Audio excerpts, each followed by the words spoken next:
beings is that we learn from others in a very extraordinary way. And that's one of the reasons why we like stories. Yeah. Why we like myths and fables, because there's lessons you can apply to your own life without having to actually go through those things. Yeah.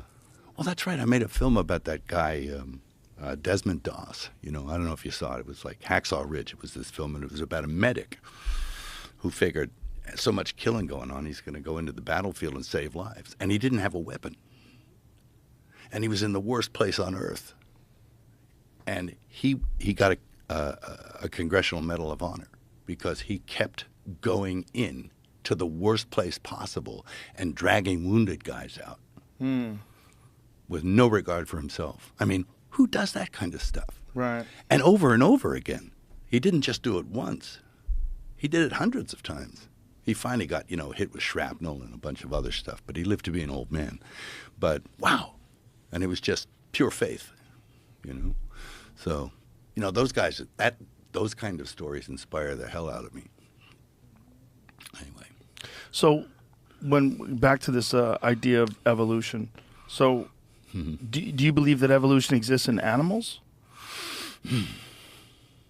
Or do you think there's some sort of a natural selection process, or do you think that it is all intelligent design?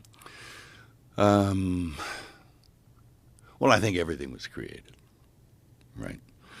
And maybe things do move on and adapt and change through time, but I think that that's a function of an intelligence also. And, look at the fires in L.A., what's that going to do? It's going to give me a new house, maybe. Maybe.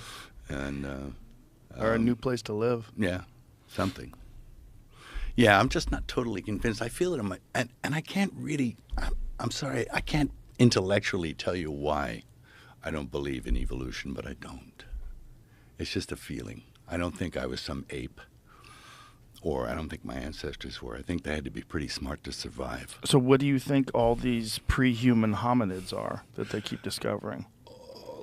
Tell me what a pre-human hominid like is. Australopithecus, right. or some of the other human-like creatures that never made it, like Denisovans, Neanderthals. Yeah, stuff like that. Okay, well, they've got something called Zinjanthropus. You remember him? No. Zinjanthropus, man. And he was like, he looked kind of like this.